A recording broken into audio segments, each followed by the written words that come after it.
नमस्कार, मेरा नाम सागर कुमार है और आप न्यूज हाट देख रहे हैं। विधानसभा के प्रांगण में हमारी मौजूदगी है और देखिए, मुख्यमंत्री नीतीश कुमार ने इस्तीफा दे दिया है और नई सरकार बनाने के लिए प्रस्ताव भी जो है वो दे दिया गया है। 202 जो है वो विधायकों की सूची जो है राजभवन को सौंप दी गई। हमारे साथ लालगंज से जीत कर आए हैं संजय सिंह जी। बहुत स्वागत है आपका और पहले तो आपको जीत की बहुत बधाई। बहुत बहुत धन्यवाद आपका, बहुत बहुत धन्यवाद। कैसे देख रहे हैं 10वीं बार मुख्यमंत्री नीतीश कुमार?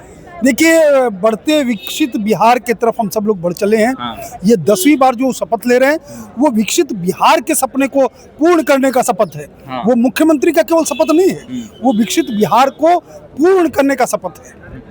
काफी ज्यादा जो है रोमांचक स्थिति थी आपके सीट पर, खूब हल्ला हंगामा हुआ। शिवानी शुक्ला खूब पूरा वायरल हो रही थी, कह रही थी कि हम ही जीत रहे हैं।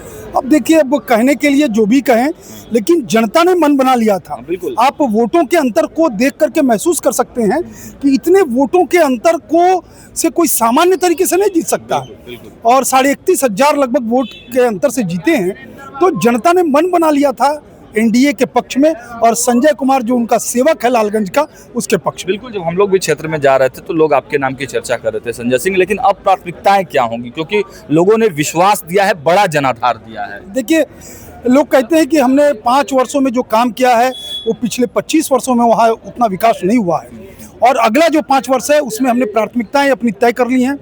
एक तो हमको डिग्री कॉलेज स्थापित नहीं है हमारे क्षेत्र में, सरकारी डिग्री कॉलेज लालगंज में, उसको स्थापित कराना है। स्टेडियम बन रहा है, स्टेडियम की स्वीकृति सब हो गई है, बाकी सब काम हुए हैं। इस बार जब हम गांव के अंदर घूम रहे थे तो गली नली में ऐसा समझ में आया कि प्राइवेट ज़मीनों में लोग पगडंडियाँ बना करके कहीं टोले में बस गए हैं, वहाँ तक कच्ची सड़कें हैं। उनके पक्कीकरण का मार्ग हम प्रशस्त करेंगे, क्योंकि मुझको स्वयं लगा था बरसात के समय में घूमने पर कि कितनी कठिनाई है लोगों के बीच में, और गलियों में लोग अपने, चूँकि सरकारी ज़मीन नहीं है इसलिए हम करा नहीं सकते उस काम को, लेकिन इस बार हमारा प्रयास हुआ कि उसका सरकारीकरण हो या जैसे भी पंचायती राज के स्तर पे प्रयास करके, लेकिन लोगों को अधिकाधिक सुविधाएं मिले, ये हमारा प्रयास होगा। विपक्ष के आरोपों पर क्या आपकी प्रतिक्रिया होगी, क्योंकि लगातार वो 10,000 को फोकस किए हुए बोल रहे हैं 10,000 नहीं देते तो नहीं जीतते। देखिए, अब उनके वायदे पर जनता ने भरोसा नहीं किया। वो भी तो कह रहे थे कि हम हर घर में एक नौकरी देंगे, ये क्या वायदा नहीं था क्या? वो भी तो कह रहे थे कि माई बहन योजना हम लाएंगे, वो भी तो वायदा था। लेकिन इन वायदों पर जनता ने भरोसा नहीं किया।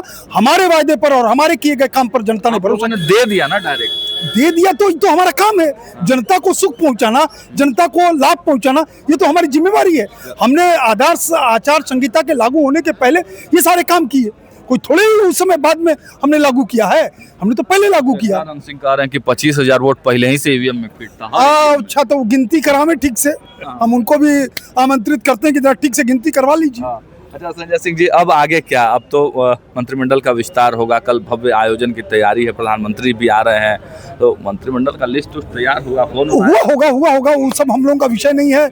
हम सब लोग कार्यकर्ता हैं, कार्यकर्ता भाव से काम के साथ आए हैं आपकी। बिल्कुल, इसमें कहीं कोई दो राय नहीं है, सारे लोग महसूस करते हैं। लेकिन ये सब कुछ पार्टी का निर्णय है, पार्टी को विचार करना है, प्रभु की कृपा होनी है, और ये हमारे चिंतन का और चिंता का विषय भी नहीं है। एक अंतिम सवाल लेके आपको छोड़ते हैं। रोहिणी आचार्य पर बड़ा विवाद हो रहा है, मानते हैं गलत हुआ है रोहिणी आचार्य? बिल्कुल, जिस तरीके से उनको घर से निकाला गया वो घोर निंदनीय है।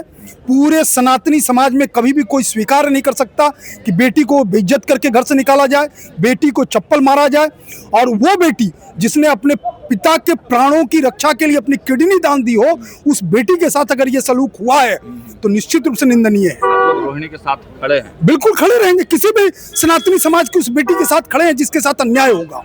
चलिए, तो देखिए संजय सिंह जी हमारे साथ थे और साफ तौर पर रोहिणी आचार्य विवाद पर कह दिया है कि हम लोग रोहिणी आचार्य के साथ खड़े हैं, और जो घटना हुआ है वो निंदनीय है। सनातन समाज में बेटी को घर से बेइज्जत करके बाहर नहीं निकाला जाता। और तमाम सवालों पर क्या कुछ कह रहे थे संजय सिंह आपने सुना। फिलहाल इस वीडियो में इतना ही। देखते रहिए न्यूज हाट। बहुत बहुत धन्यवाद।